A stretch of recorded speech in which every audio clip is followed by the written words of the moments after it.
السلام علیکم سامعین،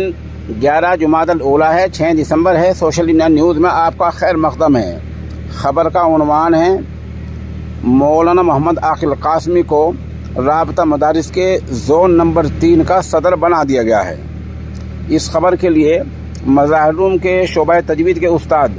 مولانا قاری مسعود مظاہری فلاحی ہمارے رابطے میں ہیں۔ وہ بتا رہے ہیں کہ دارالعلوم دیوبند کی شورا کے رکن اور جامعہ بدرالعلوم گڑھی دولت کاندھلہ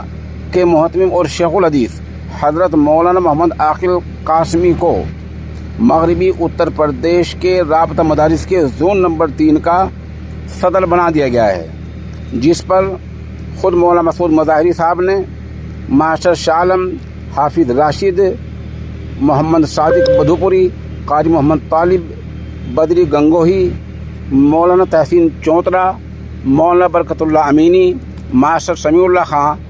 مولانا لقمان مظاہری، مولانا سلطان رشیدی اور دیگر بہت سے علماء نے مولانا کو مبارکباد پیش کی ہے۔ زون نمبر 3 رابطہ مدارس کے وہ صدر بن گئے ہیں، اس لیے ان کو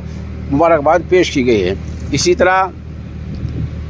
آل انڈیا ملی کونسل سہارنپور کے صدر مولانا ڈاکٹر عبد المالک مغیث نے بھی اس نامنگار کے پاس خاص پیغام بھیج کر مولانا کو مبارکباد پیش